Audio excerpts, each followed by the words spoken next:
जंतर मंतर से एक ऐसा नौजवान और उसके विचार सामने आए हैं और सोशल मीडिया पे ऐसा तहलका मचाया है कि देश के लीडर ऑफ ऑपोजिशन और हर जगह पहुंचने वाले आम आदमी से मिलने वाले राहुल गांधी जी अपने आप को रोक नहीं पाए और उस मोहम्मद इरफान से मिलने के लिए उसके घर पहुंच गए।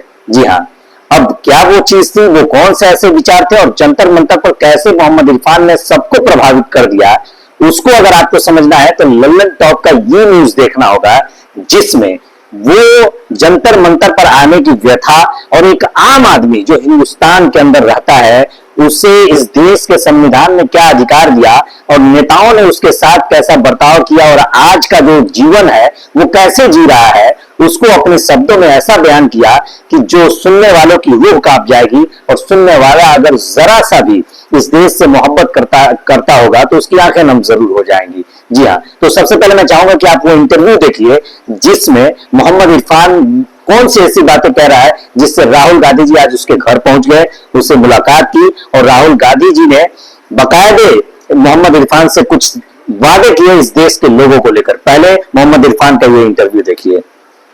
खोला तो ऐसा लगा कि ये सरकार मतलब पूरी तरीके से तानाशाही पे उतर गई।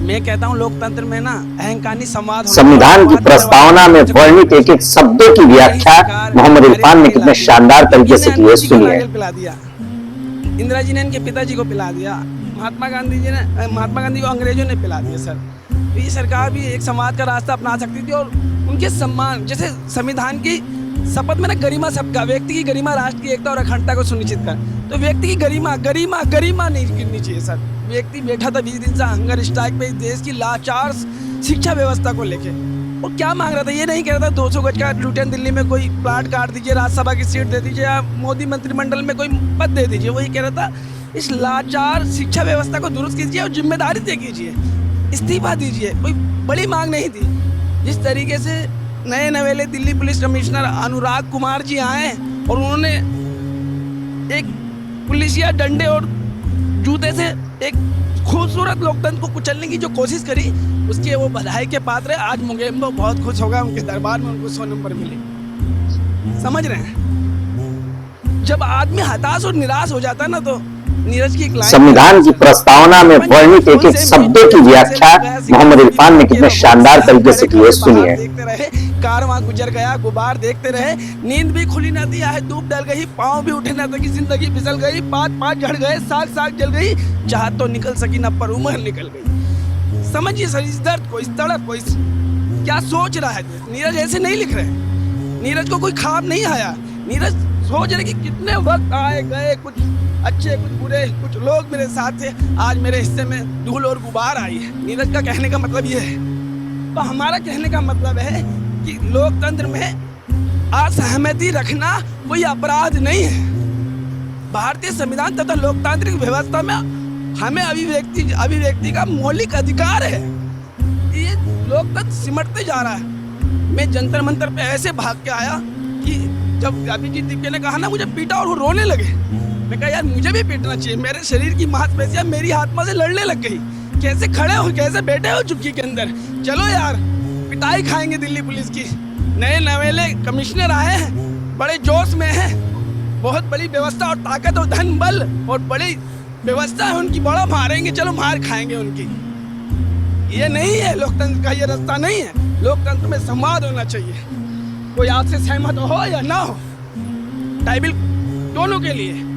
आइए बात करते हैं, कुछ गलत फहमियाँ है तो उसे दूर करते हैं, इसमें कोई बुराई नहीं है। लेकिन किसी को अपमानित करना, आए उठाए कपड़ा ढका ले गए और मीडिया ने खबर चला दी, हेडलाइंस, वांगचुक को उठा लिया, आतंकवादी था, बदमाश था, गुंडा था, क्या था, इस देश का महान पर्यावरण एक्टिविस्ट था, शिक्षाविद था, दुनिया का सम्मान नागरिक था, कितना आविष्कार किए भारतीय सेना के लिए, देश के लिए, महान साइंटिस्ट था।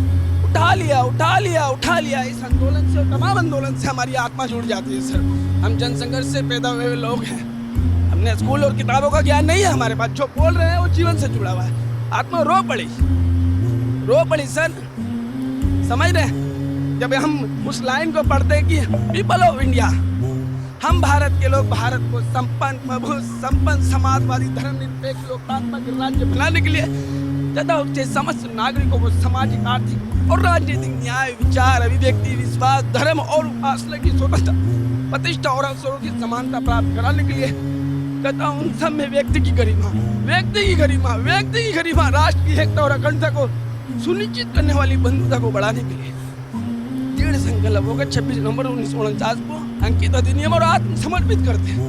फिर इतनी बड़ी आबादी आज भी अमान्य जीवन कैसे जी रही? सभी की तो बात करी गई थी, सभी की भलाई की बात कही थी, शिक्षा में, राजनीति में, सामाजिक स्तर पर, धार्मिक स्तर पे, किसी भी स्तर पे किसी को नहीं छोड़ा गया। फिर भारत की आज शक्ल देखो, बड़ी आबादी नरकीय जीवन जी रही है। सारी दुनिया विश्व के पटल पे दौड़ती अर्थव्यवस्था है भारत, चमकता सितारा है, लेकिन उसके विपरीत बड़ी कंडीशन खराब है। आप भी तो एक देश और एक राज्य, एक कानून की बात करते हैं। पूरे देश में अलग अलग राज्यों में अलग अलग श्रमिक कानून, अलग न्यूनतम मजदूरी है, कहीं एक नहीं मिलती, जहाँ लागू है वो भी नहीं मिलती। इसके बाद से मोहम्मद इरफान एक इंटरव्यू में वो कहते हैं कि अगर मैं राहुल गांधी जी से मिलूंगा तो उनसे कहूंगा कि आप आने वाले समय में इस देश के प्रधानमंत्री हो सकते हैं, तो जब आप देश के प्रधानमंत्री होंगे तो आपसे हम क्या उम्मीद रखते हैं, उसको लेकर के मोहम्मद इरफान ने कुछ बातें कही जो सीधे राहुल गांधी जी तक पहुंची। और राहुल गांधी जी उसे मोहम्मद इरफान से वादा करने के लिए मोहम्मद इरफान के घर पहुंच गए। और वो मोहम्मद इरफान की जिसके रहने की जगह आप देख लेंगे तो आपके आंखों से आंसू निकल जाएंगे।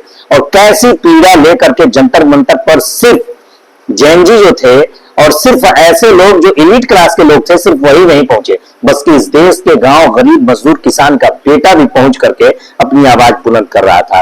तो फिलहाल राहुल गांधी जी मोहम्मद इरफान से मिलने पहुंचे, मोहम्मद इरफान के घर में बैठे, मोहम्मद इरफान से बातें की और इस देश के लोगों के बारे में बातें की। देखिए जरा, वो पढ़ना लिखना तो जानते हैं लेकिन जहन से वो जाहिल है।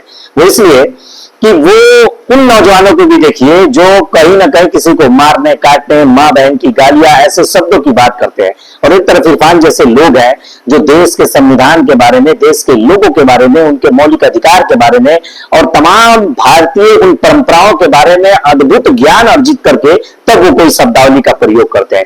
दूसरी तरफ आप देखिए तो कैसे कैसे भाषा का प्रयोग, गालियों का प्रयोग, और वो लोग किस जगह जुड़े हुए हैं, किन नेताओं को वो प्रभावित करना चाहते हैं, इसको भी आप बखूबी जान सकते हैं। आसान शब्दों में कहूं तो सिर्फ दो विचारधारा, एक जो गोडसे बनकर गोली मारना चाहते हैं और एक जो गांधी बनकर इस देश को सही रास्ते पर ले जाना चाहते हैं। तो फिलहाल आपको मोहम्मद इरफान की बातें कैसी लगी? अगर आपको पसंद आया हो तो कमेंट बॉक्स में एक प्यारा सा कमेंट जरूर मोहम्मद इरफान के लिए कर दे, और अगर वीडियो पसंद आए तो शेयर जरूर कर दे।